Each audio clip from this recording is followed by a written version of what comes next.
여보세요? 네, 여보세요. 안녕하세요, 변호사님. 안녕하세요. 네, 안녕하셨습니까? 네, 반갑습니다. 전청입니다. 네. 이쪽은 지금 오늘 오후 또 저녁부터는 비가 온다 그러는데 지금 계신 곳은 어때요? 지금 날씨가? 여기도 뭐 비가 오겠죠. 그러나 지금 그 바깥은 굉장히 화창한 것 같습니다. 아, 그렇군요. 여기랑 똑같구나. 네. 네, 그렇죠. 조금만 벌어져도 여기서는 이제 여기는 화창한데 거기는 비 오고 이래서 한번 어떠실까 한번 여쭤봤습니다. 자, 네.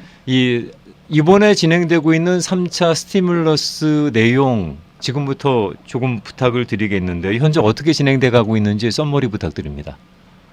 예. 지금 뭐 두 가지로 볼 수 있을 텐데, 하나는 지난 연말에 통과됐던 2차 스티뮬러스 법안의 진행 관련된 소식이 있겠고, 그리고 또 이제 바이든 정부 출범 직전에 당시에 당선인이 이제 발표했었던 1.9조 달러의 3차 부양안이 어떻게 지금 의회에서 협상이 진행되고 있는지 뭐 그 부분으로 두 개를 나눌 수 있을 것 같습니다. 네. 근데 우선 바이든 대통령이 제안했던 1.9조 규모의 부양안과 관련해서는 지난주부터 굉장히 뭐 바쁘게 돌아가고 있습니다. 뭐 행정부에서는 또 백악관에서는 여러 행정명령을 통해서 행정부 차원에서 고칠 수 있는 것들은 하고 있고, 또 그와 동시에 이와 같이 지금 부양안을 진행하는 것은 당연히 의회에서 제안이 되고, 그리고 그게 양원에서 통과가 돼야 되는 사안이다 보니까 투트랙으로 가고 있는데요. 아직 그 법안이 실제로 공개되거나 아니면 표결 일정이 정해지진 않았습니다. 그런데 상황을 놓고 보면 백악관에서는 초당적인 어떤 동의를 구하고자 할 수 있는 최대한의 노력을 하겠다라고 언급하고 있는 거고요. 그래서 백악관에서 지난 월요일, 일요일 할 것 없이 계속 특히 상하원의 중도파 공화당 의원들을 초대해서 설명도 하면서 좀 이런 분위기를 모아가고 있고요. 그러나 그럼에도 불구하고 대통령은 몇 차례 기자회견을 통해서 시간을 빨리 너무 지체할 수 없다. 시간이 핵심이다라는 그런 의견을 또 발표하면서 양쪽으로 지금 압박을 하는 그런 상황이라고 볼 수 있겠고요. 네. 그리고 민주당 같은 경우는 이제 결국 하원에서 법안을 준비를 하고 있는 상황이에요. 그래서 펠로시 의장도 다음 주에는 이 1.9조 규모의 부양안이 구체적으로 어떤 형태를 띨지 법안의 형태로 제안하겠다라고 하고 있고요. 그러면서 이제 동시에 공화당에서 백악관에서도 얘기한 것처럼 되도록이면 bipartisan, 그러니까 초당적인 그런 협력을 구하려고 노력하겠다라고 하고는 있지만, 실질적으로는 이번에 제안된 내용이 여러 가지가 있겠지만 작년에 불과 한 달이 채 되기 전에 통과됐던 그런 대규모의 부양안도 있었고, 또 실제 새롭게 나온 이 1,400불 국민 1인당 지급하는 이런 내용들에 대해서 근거가 뭐냐라는 그런 어떤 좀 부정적인 의견들이 공화당에서뿐만 아니라 민주당의 중도파죠. 민주당의 온건파 공화당과 좀 입장을 같이 하곤 하는 그런 의원들로부터 나오다 보니까 네. 이거를 그냥 무조건 초당적으로 하겠다라는 그런 관점보다는 그게 안 될 경우에 어떻게 할 건지에 대해서도 계속 찾아보고 있는 그런 상황인 것 같아요. 네. 그렇다면 공화당의 입장은 어떤데요? 공화당은 지금 방금 말씀드린 것처럼 기본적인 포지션은 반대하는 게 크고요. 네. 그리고 실제 지난번 때 같은 경우만 해도 중도파 의원 밋 롬니라든가 팻 투니 이런 좀 유명한 중도파 의원들은 동의하는 그런 입장을 보였는데 반해 지금은 거의 전체적으로 동의하지 않는 그런 목소리가 크고요. 그에 대해서 이제 민주당 입장에서는 방금 말씀드린 것처럼 이 초당적인 노력도 하겠지만 그게 안 될 경우를 대비해서 지금 언론에서 계속 나오고 있는 게 원래는 이와 같은 예산을 통과시키는 데 있어서 상원에서 통과할 때는 60석의 찬성이 필요하거든요. 네. 근데 그거를 하자니 지금 현재 50대 50으로 나뉘어 있잖아요. 그렇다 보니까 쉽지 않을 거다. 이게 자당의 의원들 중에서도 반대하는 또는 아주 탐탁지 않게 생각하는 그런 의원들이 있는 상황이다 보니까 이거를 60표를 확보하는 게 유언하다라고 판단을 해서 간단하게 이제 그냥 심플 머저리티라고 얘기하는데 50대 50에서 다수결로 통과시킬 수 있는 그런 방식도 있거든요. 그걸 이제 버짓 레컨실리에이션이라는 그런 방안인데 이것도 우리가 그 민주당 입장에서 활용할 수 있을지를 검토 중에 있다라고 언론에서 나오고 있고요. 이제 뭐 네. 그렇게 되면은 아무래도 이제 협치 안 한다라는 또 그런 비판 후폭풍을 맞을 수도 있지 않습니까? 뭐 그럴 수 있죠. 그리고 또 한 가지는 이게 양쪽으로 얘기를 하는 건데 그러니까 그 공화당 의원들은 어차피 우리가 지금 블루웨이브를 달성한 상태에서 다수당으로서 갈 수도 있겠지만 어떤 지금 방금 말씀드린 것처럼 전체적인 어떤 국민 공감대라던가 양당의 합의를 보여주는 게 중요하다 보니 그렇게 노력은 하지만 한편으로는 이 심플 머저리티로 할 수 있는 것도 충분히 우리는 한쪽에 쥐고 있다라는 거를 뭐 언론을 통해서거나 아니면 직접 협상 단계에서 언급을 하고 있는 건데 그럼에도 불구하고 이게 마냥 그렇게 녹록하지는 않은 것이 이 방식으로 통과할 수 있는 법안의 경우는 좀 여러 가지 제약이 많다고 하네요. 그러니까 이게 뭐 단순하게 정해진 법안에 대해서 예산을 얼마나 더 많이 책정할 것이냐, 덜 책정할 것이냐 이런 사안들에 대해서만 이 레컨실리에이션 방법으로 그 심플 머저리티, 그러니까 50표를 확보했을 때 통과할 수 있는 건데 지금 나와 있는 이 1.9조 규모의 부양안을 요 틀에 끼워 맞추는 게 쉽지 않을 거라서 만약에 이게 억지로 이렇게 할 경우에 절차법을 위반하는 거다라는 그런 문제가 나올 수도 있다 보니까 네. 되도록이면 이쪽으로 가지 않으려는 그런 입장인 것도 있다고 하네요. 예. 네. 어제였나요? 연준 의장이 발언한 내용 들어보면은 결국은 추가 부양안에 대한 명분을 실어주는 발언인 것 같다는 느낌인데 어떻게 생각하세요? 뭐 연준은 여전히 뭐 예전부터 그래 왔었죠. 좀 큰 규모의 직접 지원에 대한 거를 강조해 왔고요. 어제 방금 말씀하신 것처럼 연준 의장이 한마디 한 게 굉장히 뭐 주식시장에도 큰 영향을 미쳤고 계속 오늘까지 지금 이어지고 있는 걸로 아는데요. 그렇죠. 예, 맞습니다. 그래서 상황이 뭐 눈에 띄게 개선되지 않고 마더레이트 되고 있는 그런 상황이다 보니까 네. 결국 행정부, 백악관 차원에서 또는 정책 당국자들이 진행해야 될 부분들은 계속 해주기를 기대한다라는 게 연준의 입장이죠. 연준이 할 수 있는 그런 그 정책적인 수단이라는 것이 각 개개인들에 대한 직접적인 그런 경제 참여자들에 대한 지원이라는 면에서는 제한적이다 보니까 그런 요구를 하는 거겠죠. 근데 이렇게 방대하게 돈이 풀리게 되면은 아무래도 달러 약세라는 거는 당연한 얘기인데 앨런이 얘기하는 것도 들어보니까 앨런은 또 달러 약세는 원하지 않는다 뭐 이런 식으로 얘기를 하고 있어서 살짝 헷갈려요. 네. 제가 그런 경제 쪽에 대해서 오늘 얘기를 할지는 몰랐습니다만 그 말씀은 달러를 계속 풀다 보니까 약화가 되는 거니까 결국 달러 가치가 약화되면 그만큼 또 긍정적인 부분, 부정적인 부분이 있겠으나 그게 그렇게 되지 않을 거다라고 얘기하는 그 근거는 아마도 결국 미국 시장을 계속해서 부양하고 살리겠다라는 그런 노력이 결국은 전 세계 투자자들에게 시그널을 주기 때문에 결국 달러가 풀리는 걸로 인해 약화되는 그런 부분보다도 그렇기 때문에 또 미국 시장에 직접 투자하는 그런 수요가 늘어날 것이다라고 그렇게 보는 관점인 것 같아요. 그리고 그게 지금 사장님 말씀하신 것처럼 이번에 재무장관, 제니 옐런 재무장관의 포지션이기도 한 거고요. 그분이 원래도 2008년, 9년 이때 서프라임 모기지 위기 사태 때에도 이 연준의 샌프란시스코 지역 은행장이었나요? 그러면서 직접 이 당시에 경제 위기를 해결하는 그런 정책 당국자로서 참여를 했었는데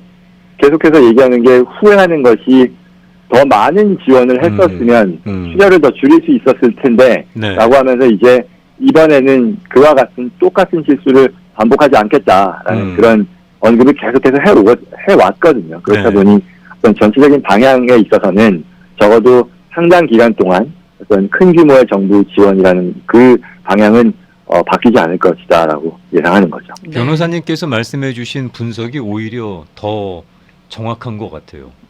그리고 가장 설득력이고. 네. 그렇군요. 그러면 지금 이런 정도의 속도라 그러면은 저희가 실제로 1,400불을 받아볼 수 있는 시기는 어느 정도가 될 것 같으세요? 그 부분이요. 네. 그런데 그게 뭐냐면, 앞서 말씀드린 것처럼 민주당 입장에서는 그 초당적인 노력은 왼손에 쥐고, 오른손은 우리가 그냥 직접 할 수도 있다라는 게 있는데, 실제로는 물밑에서 1.9조 달러에 대한 그 규모에 있어서 세부 사항들에 대해서 좀 협상을 진행하고 있는데, 언론을 통해서 조금씩 나오는 내용 중에는 가장 이 협상의 대상으로서 지금 다뤄지고 있는 것이 1,400불 지급이라고 하네요. 그래서 대통령도 최근에 엊그저께 기자회견에서 어떤 근거를 가지고 얘기를 하면 결국 그 부분에 대해서 1,400불을 낮추거나 아니면 1,400불을 받을 수 있는 그 자격에 대한 어떤 조건을 더 강화하거나 함으로써 반대파에서 얘기하는 모든 말하자면 이런 거잖아요. 이게 지금 현재 나온 방안에 따르면 고소득 가구 30만 불 이상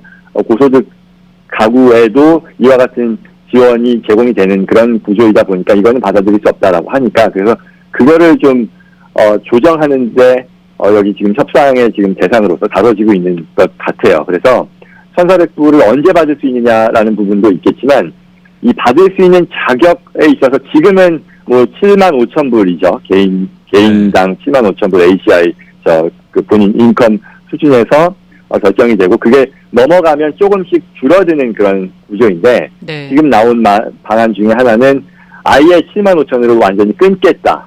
즉 그게 넘을 경우에는 이렇게 페이스아웃 시키는 게 아니라 안 준다. 그 이상에는 지급하지 않겠다라는 그런 식으로도 절충안을 지금 다뤄지고 있는 상황인 것 같습니다. 그러면 결과가 나오는 거는 2주 안에 나올 수 있을까요? 그게 도착하는 거 2주 안이 아니라요? 이 내용이 정리가 되는 건 2주 안으로 기대해 볼 수 있어요? 그게 이제 대통령의 강한 의지이고요. 또한 네. 민주당의 입장이기도 합니다. 그래서 시간이 핵심이다. 그러니까 그런 이유로 해서 다음 주에 하원에서 이 법안을 발의하고 바로 통과할 것이고 그리고 그에 대해 상원에서도 바로 대비하고 있겠다라는 게 척 슈머 상원 다수당 민주당 대표 그리고 펠로시 하원의장의 공식적인 입장입니다. 그렇다 보니 글쎄요 정말로 그들이 예고한 대로 그 2주 내에 결론이 날지는 모르겠으나 민주당과 백악관의 입장이 굉장히 시간적으로 빨리 하는 게 이 지원에 대한 부분들을 빨리 진행하는 게 중요하니까 그렇게 하겠다라고 예상되는 거죠. 감사합니다. 네. 자, 그러면 일단 기다려 보면 될 것 같고요. 네. 상당히 강력한 의지를 갖고 진행을 하고 있는 것으로 보이니까. 네. 이 PPP와 EIDL 그리고 ERC 얘기 잠깐 하고 그리고 쉬었다 갈게요, 변호사님. 알겠습니다. 네. 예. 사실 PPP, EIDL, ERC는요, 지난주, ERC 부분은 조금 더 말씀을 드릴 수 있을 것 같고, PPP는, 특이사항은 없습니다. 순조롭게 진행되는 것 같고요. 그래서 네. 저희 지인들, 고객들 중에서도 빨리 진행했던 분들 같은 경우는, 이미, 지급을 받은 분들도 제가 소식을 듣고 있고요.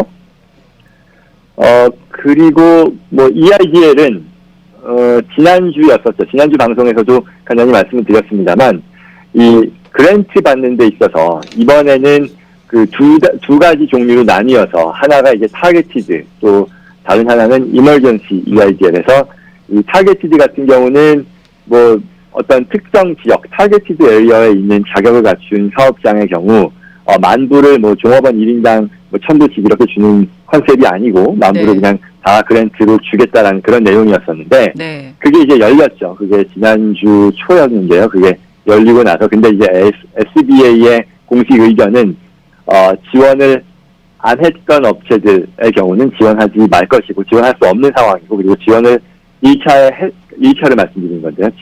작년에 EIDL 그랜트를 지원했는데 받은 업체들 중에 만불을 다 받지 못한 업체들의 경우는 자격을 갖췄다고 판단될 경우 그 차액만큼을 지급할 것이고 또 지원을 지난해 했는데 하나도 못 받은 업체의 경우도 자격을 갖춘 경우라면 그 부분에 대해서 진행을 할 테니 그런데 이 모든 과정이 SBA가 주도적으로 진행을 하고 이메일을 통해서 연락을 할 것이니 별도로 지금 뭔가를 할 필요는 없다라는 게 정부의 입장이었던 거고요. 네. 그에 대해 지금까지 결정을 받은 케이스는 제가 개인적으로 접하지 못했습니다. 아. 그래서 네. 또 심사 중에 있지 않을까라고 생각이 됩니다. 그렇군요. 그러면 ERC에 대해서는 조금 더 말씀을 주신다고 하셨는데요. 어떤 내용인가요?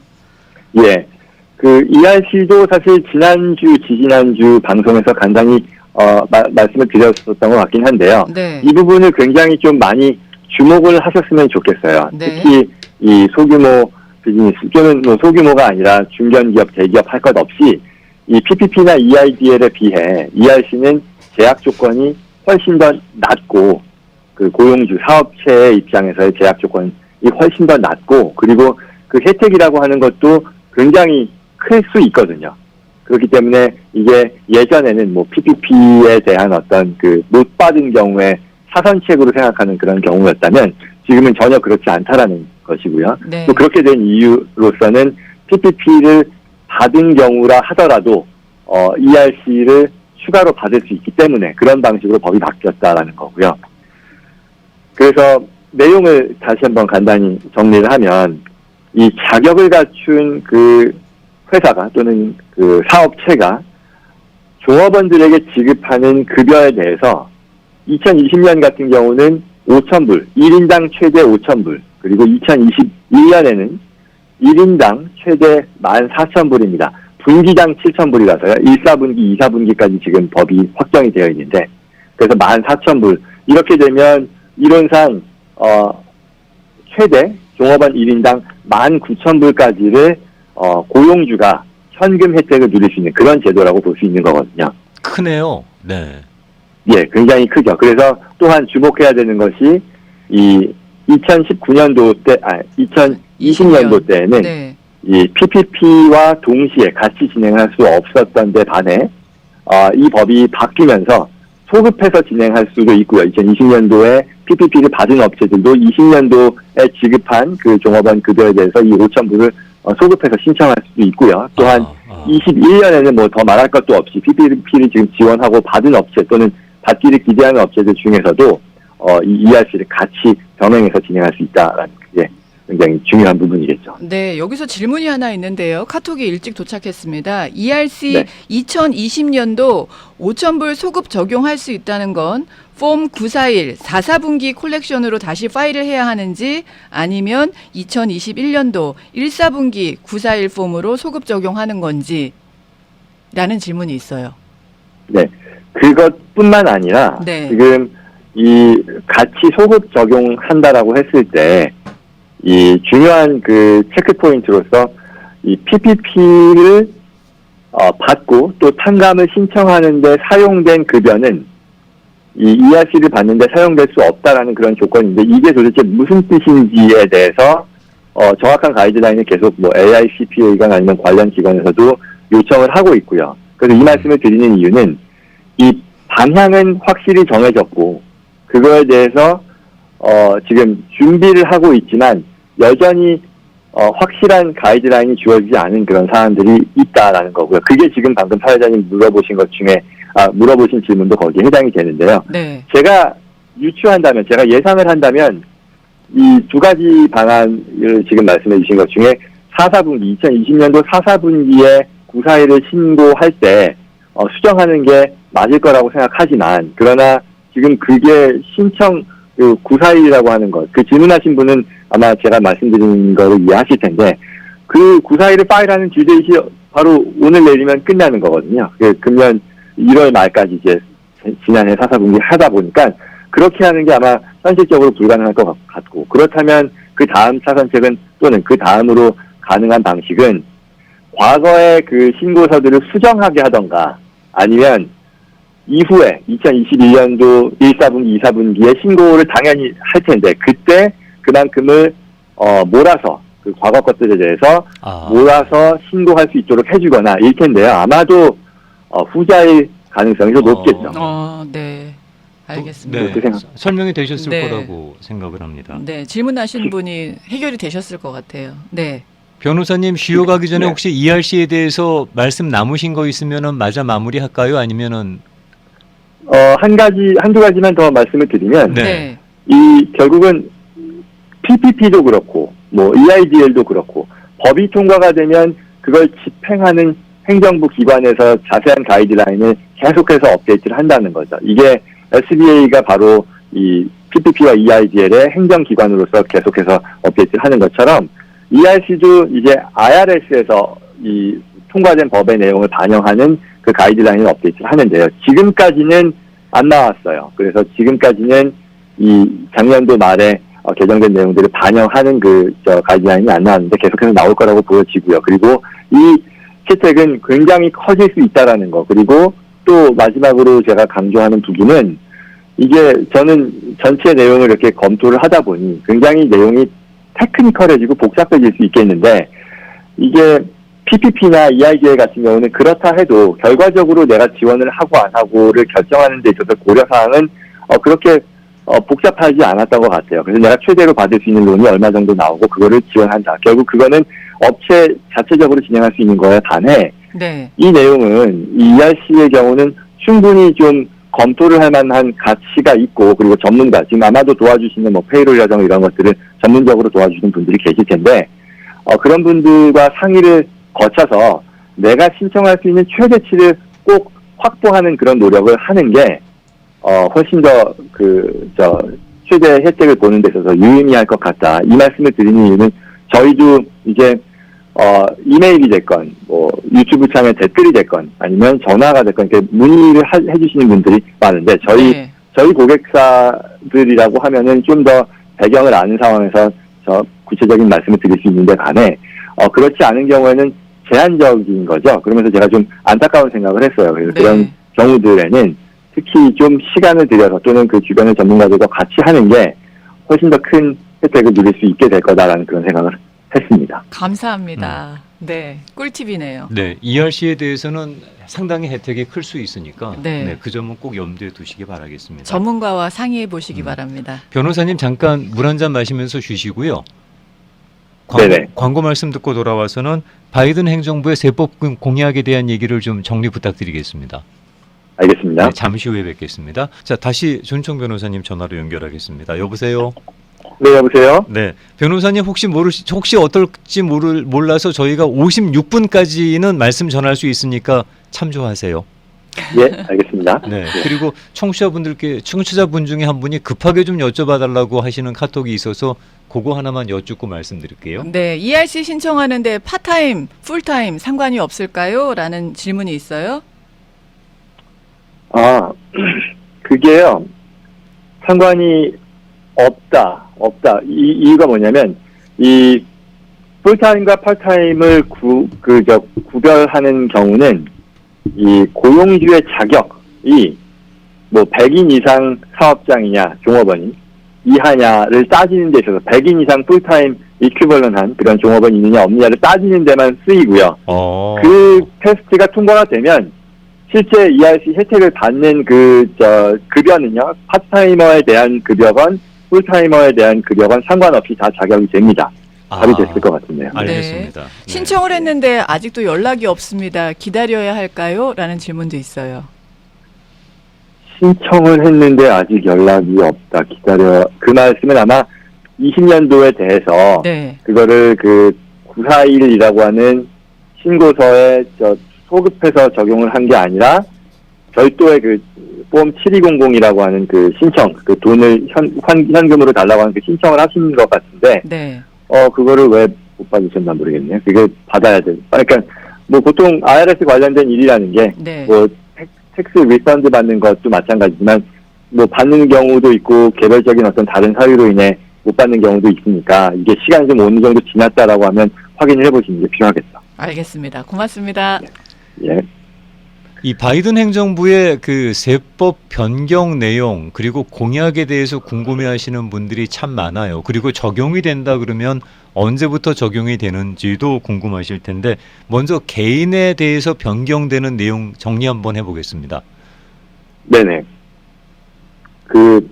이게 내용이 굉장히 많고 또 기술적인 그런 사항이 되다 보니까 꼭 이거를 기술적인 내용을 하나하나 말씀드리는 것도 물론 지금 이어서 하겠지만 그보다는 시작하기 전에 큰 틀에서 좀 염두에 두면 좋겠다 싶은 게요.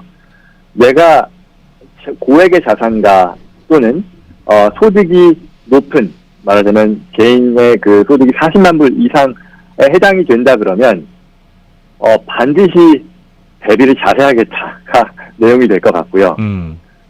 그건 이제 법이 세율이 높아지고 뭐 여러 가지 좀 불리한 그런 상황으로 바뀌다 보니 그렇다는 네. 거고. 네. 네. 그렇지 않은 경우라고 하면 걱정은 안 해도 될 것 같고요. 걱정은 안 한다라는 얘기가 나에게 불이익이 또는 뭐 지금의 상황보다 나빠지는 것들이 적용이 많이 될까를 걱정할 필요는 없겠고, 그 반대로 나한테 늘어나는 그 혜택에 대해서 잊지 않고 또는 놓치지 않고 챙겨야지, 이런 관점에서 보는 게 맞을 것 같습니다.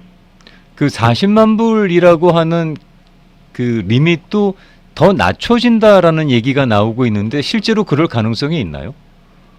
이게 곧이어 말씀을 드리겠지만 굉장히 레디컬한, 그러니까 굉장히 급격하게 바뀌는 그런 항목들이 많거든요. 네. 당연히 이거는 바이든 정부가 출범하기 이전에 또는 뭐 출범하기 이전에 공약으로 나왔던 그런 것들이기 때문에 이걸 뭐 100% 있는 그대로 공약에서 내기했던 그대로 진행이 될 수도 있겠지만 몇몇 항목들에 대해서는 또 그렇지 않고 이 의회의 어떤 협의 과정을 거치는 그런 것도 당연히 예상되는 바이기 때문에 그런 맥락에서 이게 너무 과하다 또는 이보다 더 할 수 있다, 그런 식의 조정은 있을 수 있겠죠. 그럼 개인적으로는 어떤 변경을 염두에 둘 수 있을까요? 우선 가장 큰 거는 뭐 상속 증여에 있어서의 변경이 가장 큰 영향을 미치게 될 것 같아요. 네. 그렇죠. 그게 그 이유는 사실 지난번 2018년도 때 개정이 됐던 그 법에 따르면 사실 뭐 법이라고는 하지만 그 법에 적용을 받을 만한 사람들이 별로 없었거든요. 그 이유는 상속 증여에 있어서 미국 사람으로서, 미국에 거주하는 미국인으로서 내가 평생 동안 이 증여 또는 포함해서 상속을 하는 데 있어서 세금을 안 나오게 할 수 있는 그 면제액이 거의 1,150만 불, 1,200만 불에 달했던 거죠. 네. 그러면 가족을 놓고 보면 배우자 2인이니까 엄마, 아빠가 각각 1,200만 불이라고 하면 2,400만 불이 한 가구의 제너레이션에서 다음 제너레이션으로 가는 데 있어서 면제가 되는 거잖아요. 그만큼의 규모에 있어서는 증여 상속을 하더라도 세금이 나올 게 없다라는 거니까. 그러면 사실 거기에 적용이 되는 그런 사람들이 별로 없었던 거죠. 네. 그런데 이게 그 바이든 행정부에서는 공약으로 그 금액을 대폭 낮출 거다라고 지금 내세운 상황이라서 350만 불 수준으로 낮아질 수 있습니다. 네. 그래서 현행법은요, 이 1,160만 불, 70만 불 되는데 이거는 변경이 되지 않으면 2025년에 끝나는 선셋 룰이라고 볼 수 있는데, 그 전에 이제 아마도 좀 이런저런 그 더 시급한 문제들이 해결이 되고 나면 이 부분에 대해서 세법을 개정하는 식의 움직임이 나오겠죠. 그랬을 때 공약에 따르면 이제 350만 불. 이 350만 불이라는 게 전혀 터무니없는 수치는 아니고요. 왜냐하면 기존의 그 라이프타임 익센션, 이 평생 동안의 증여세 면제가 됐었던 그 금액이라는 것이 바뀐 과정을 역사적으로 보면 2000년대 초, 2000년까지만 해도 그게 한 100만 불 정도밖에 안 됐었거든요. 그러던 네. 것이 뭐 조지 부시 행정부 때 뭐 350만 불로 늘어나고 또 오바마 행정부 때 500만 불로 일시적으로 늘어나면서 그게 다시 내려가는 거였었는데, 그게 도널드 트럼프 행정부에서 오히려 그게 2배로 늘어나면서 뭐 이렇게 흘러왔었던 거다 보니까 이게 만약에 350만 불로 낮아지면, 그렇게 되면 이제 두부로 보면은 700만 불, 뭐 여전히 높은 금액이긴 하지만 그래도 또 적용이 될 수 있는 그런 그 규모 또는 그런 그 대상은 훨씬 더 늘어날 수 있다라는 거고요. 네. 그리고 거기에 네. 이제 더 추가로 네. 이 상속세, 증여 상속세율도 연방세에서 지금은 최대 40%인데 그게 45%로 올라가게 될 수 있고요. 네. 또한 그 증여 상속에 있어서 굉장히 중요한 부분이 원래는 이 어르신들이, 이제 나이 많은 분들이 돌아가실 때 본인이 가지고 있던, 예를 들어 뭐 부동산 자산이 있었어요. 그러면 내가 이거를 뭐 몇십 년을 가지고 있었으면 처음에 샀을 때 가격은 굉장히 낮았을 텐데 지금 그만큼 가치가 높아졌을 거 아니에요. 그렇죠. 그러면 그 돌아가실 때 그 자산을 계속해서 가지고 있을 경우에는 상속을 받는 사람이 뭐 자녀들이 될 텐데, 자녀들이 그 상속을 받는 자산을 상속받는 자산의 가치를 산정하는 데 있어서 소득세 관점에서요. 그거를 이 스텝업 베이시스라고 해서 예컨대 돌아가신 분이 뭐 30년 전에 10만 불 주고 산 자산이 있었는데 그게 100만 불 돌아가실 때 100만 불이 됐다라고 하면 그걸 상속받는 자산으로서 그 자손들은 100만 불짜리 자산을 받았다라고 해서 나중에 그들이 돌아가서 그 자산을 팔았을 때 100만 불을 기준으로 소득세가 매겨지니까 훨씬 더 유리한 거잖아요. 그런데 그게 이제 실제 상속세 플래닝에서도 많이 활용이 됐었던 건데 그게 이제 없어질 거라는 거죠. 이 바이든 정부의 공약에 따르면. 그래서 이게 스텝업 베이시스를 안 해지고 여전히 10만 불로 인정을 받게 된다고 하면 그걸 통해서 누렸던 혜택이 굉장히 없어지는 거고 또 여기서 하나 더 나아가면 이 부분은 좀 굉장히 좀 어드밴스된 그런 플래닝 아이디어이긴 한데 그와 같은 혜택으로 인해 트러스트라던가 이런 플래닝을 하지 못했던 분들께서 그거를 해야 되는 이유가 되기도 한 거죠. 네. 그러니까 앞으로 이제 그 에스테이트 플래닝이 남의 얘기다라고 생각하셨던 분들도 어떻게 보게 되면은 나한테도 닥칠 수 있는 일이구나 싶어갖고 준비하셔야 된다는 말씀일 수 있겠네요. 맞습니다. 그게 한 번만 더 그러니까 좀 쉬운 예로 설명을 드린다면 원래는 내가 10만 불에 산 자산을 100만 불로 가지고 개인적으로 가지고 있으면 어쨌거나 내가 죽을 때까지 이거를 가지고 가면 그와 같은 혜택을 누릴 수 있기 때문에 이거를 트러스트를 세워서 별도의 어떤 플래닝을 안 하는 이유가 됐었는데 네. 트러스트가 다른 장점이 있음에도 불구하고 네.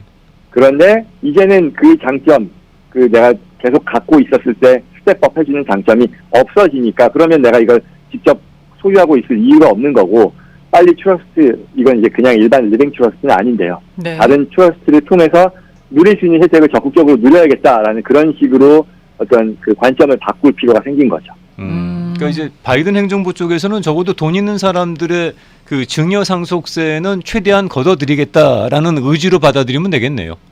그렇죠. 그게 이제 돈 있는 사람이 정말 어떤 거부들을 지칭했다면 예전에는 근데 그게 아니라 어느 정도의 자산을 가진 사람들이 빨리 이제 뭔가를 플랜해서 이 법이 바뀌기 전에 옮겨놔야 되는 그런 니즈가 더 커지게 됐다라는 그런 해석으로 볼 수 있을 것 같아요. 그러니까 중산층급도 이제 네. 그 텍스를 맞을 수 있는 네. 대상이 될 수 있다라고 이해를 하면 되겠습니다. 네. 맞습니다. 그 밖에 지금 말씀 주셔야 될 것 중에서 법인 관련 얘기가 있는데 이 부분은 저희가 법인은 다음 주에 얘기하도록 하고요. 네네네. 네, 자녀 문제에 있어서 그 개인 문제에 있어서 자녀에 관련된 법안만 잠깐 설명 듣고 마무리하겠습니다. 네네. 지금 뭐 사실 개인 법인 할 것 없이 아직 많은 말씀을 드릴 네. 사항들이 있는데 지금 사회자님 말씀하신 것처럼 자녀 관련해서는 뭐 두 가지가 있는데요. 그 하나는 그 교육들 이건 좋아지는 그런 내용인데요. 그 부양 가족에 대해서 보육비 자녀들이요. 특히 이제 맞벌이하는 그런 부부들이 보육비에 지급하는 그런 지출에 대해서 세금 텍스 크레딧을 받아왔었는데 네. 그 금액이 훨씬 더 높아질 것으로 보입니다. 네. 지금은 자녀 1인당 예컨대 진짜 맞벌이하는 부부들이 집에 뭐 방과 후에 네. 또 다른 데 보내야 돼서 그런 비용들이 발생했었던 거잖아요. 네. 그게 이제 퀄리파잉 에듀케이션 익스펜스라고 보면 되는데 그에 대해서 원래는 최대 3,000불 그리고 뭐 2명 이상일 경우에는 최대 6,000불까지를 혜택을 받았었는데 그 금액이 뭐 2배가 훨씬 넘게 지금 늘어날 것 같습니다. 그래서 네. 한 명 자녀의 경우는 최대 8,000불 네. 그리고 또 2인 이상의 경우에는 그 크레딧 금액이 16,000불까지 상향 조정될 것으로 예상이 되고요. 네. 그리고 그렇지 않고 이제 자녀 그 차일드 텍스 크레딧 그것도 지금 현재는 2,000불인데 이게 3,000불 그리고 또 만약에 6세 미만의 자녀의 경우는 그 금액이 3,600불로 인상이 되니까요. 그와 같은 혜택들은 뭐 해당이 되는 분들한테는 모두 적용이 되는 거니까 놓치지 않고 챙기셔야겠습니다. 네, 그리고 오늘 준비해 주신 내용 가운데서 사실은 퍼스트 홈 바이어를 위한 크레딧도 네. 있는데 이 부분은 다음 주에 법인 얘기하면서 법인 얘기하기 전에 먼저 짚고 가도록 하겠습니다. 네네, 알겠습니다. 네, 오늘도 좋은 말씀 잘 들었습니다. 다음 주에 뵙고 인사드릴게요. 네, 감사합니다. 고맙습니다. 지금까지 고맙습니다. 미국 변호사 존성 변호사님과 함께했습니다.